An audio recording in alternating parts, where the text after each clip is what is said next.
The term Imperial Phase, coined by Neil Tennant of the Pet Shop Boys, has come to refer to the kind of career peak that pretty much all artists working in mainstream art strive for. It's the era in which the artist is not only at their creative height, but also somehow tapped in directly to the zeitgeist. So every move they make is a huge cultural event, allowing them to make bolder and bolder moves as the audience continues to go with them. That was a clip from Patrick H. Willems' video about the filmmaking career of Francis Ford Coppola. In it, he was talking about how artists like Coppola have these imperial phases where they have broad critical and commercial success. And that got me thinking about YouTube creators and others with an online following. Do they have imperial phases, and what happens when they're over? And what are the effects of imperial phases? Are they good? Are they bad?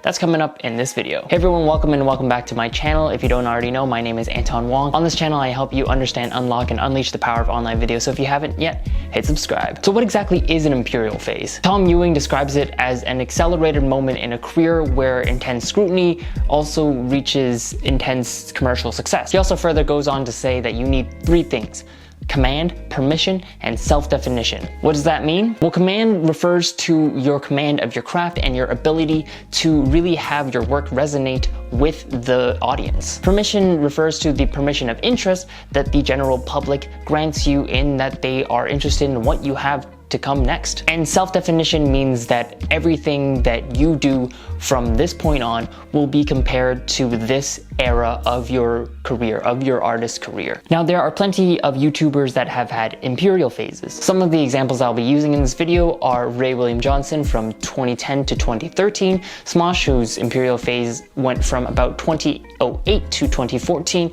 Ryan Higa from about 2009 to 2013, and the Vlogbrothers from about 2007 to 2013. Now let's take a closer look at each of these creators' imperial phases. All except the Vlogbrothers have had the title as the most subscribed YouTube channel, but all of them have been wildly successful at some point in their careers. Now, Ray William Johnson, during his imperial phase, he was able to create even more content online on his YouTube channel, creating new web series, new comedic series, and hiring new people, and as well as growing his main title flagship show, Equals 3. Smosh, in addition to the regular comedic videos and skits that they did on their channel, they launched a second channel and a third channel, one that's just completely in Spanish, as well as hiring on new staff and improving their comedic website. Ryan Higa continued to make more homegrown content with slightly more ambitious goals, hiring more people and more staff. And during their imperial phase, the Vlogbrothers were able to launch VidCon, Project for Awesome,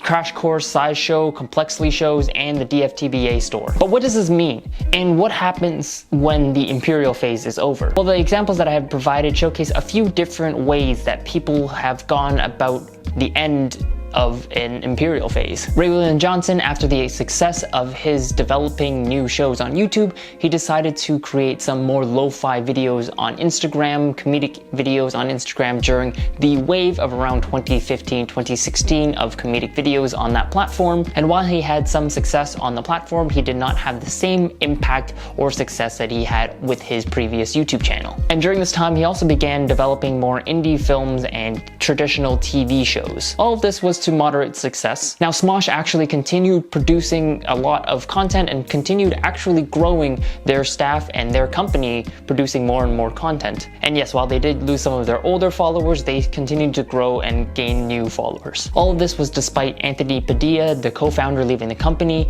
and their financial spat with their former owner, Defy Media. But all of this was generally resolved when they were purchased by Rhett and Link's company, The Mythical. They've since generally been able to continue to output consistent videos. At the end of his imperial phase, Ryan Higa had continued to grow his audience and his staff, while going on record saying during the mid-2010s that he has started to face burnout in terms of creating YouTube videos, and has actually since taken a hiatus shortly after the start of the pandemic. And fourth and finally, we have the Vlogbrothers, which is one that I kind of want to focus more on today. But first of all, I do want to say that I do respect Ray William Johnson's risk-taking, as well as Smosh's ability to continue growing and expanding, and of course I respect Ryan Higa's father's decision to take a break after feeling burnt out. They've all worked hard and had a lot of pressure put on them to stay at the top, even though no one is really ever able to completely stay at the top all the time, and I commend them for making the choices that they ended up making. However, John and Hank Green of the Vlogbrothers are the people that I'm most interested in. In his review of Taylor Swift's 2019 album Lover,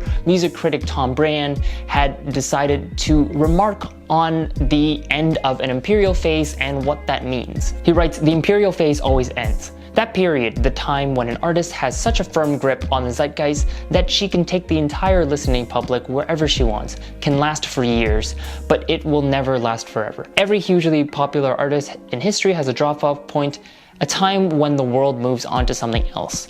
That moment can be awkward and ugly and humiliating, and it can also be liberating. Because once you're past the Imperial Phase, you can do what you want.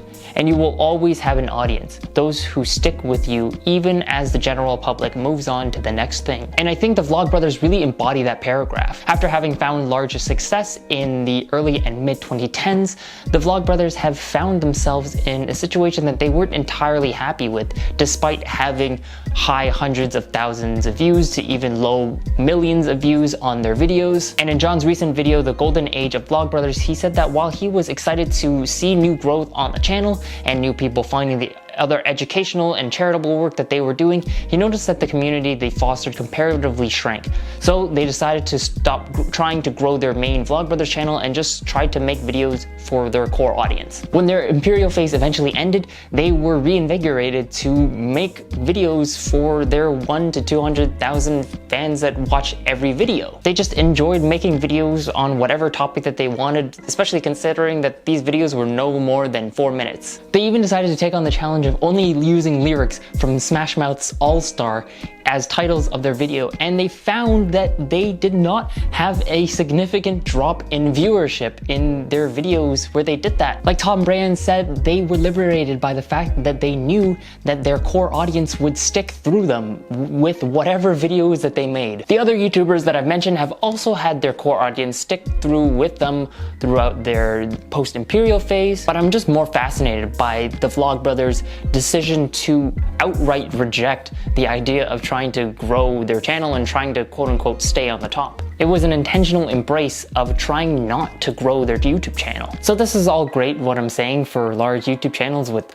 million-plus views and million-plus subscribers, but what does this mean for the smaller YouTubers? The overwhelming majority of YouTube channels have less than 10,000 subscribers, and a lot of them have kind of seen a dip in their subscriber growth as well. So what does this mean for video creators with smaller to mid-sized followings? I think it means that you should remember why you're making videos, why you are creating what you're creating, and try to create it first of all for yourself to enjoy making it. Because if you yourself don't enjoy making it, well, I mean, you're just gonna burn out so quickly by doing stuff that you don't even want to do. But second, you might want to also focus on fostering a community of core people who will support your stuff, whatever you make, and just support the same values that you all hold. This method of creating a community is far better for the long term and long haul. I myself have been losing subscribers while I have also been gaining some subscribers, and you know what? I don't think it matters to me that much that I'm losing some subscribers,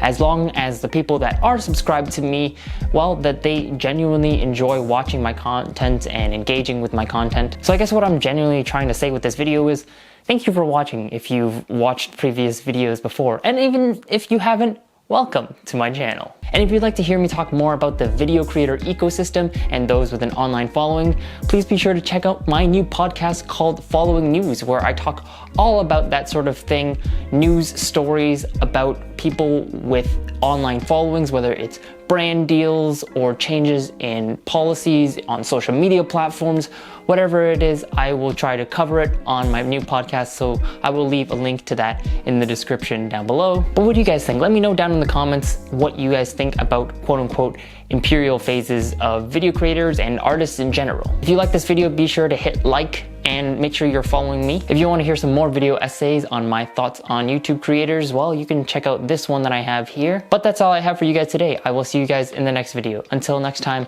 take care.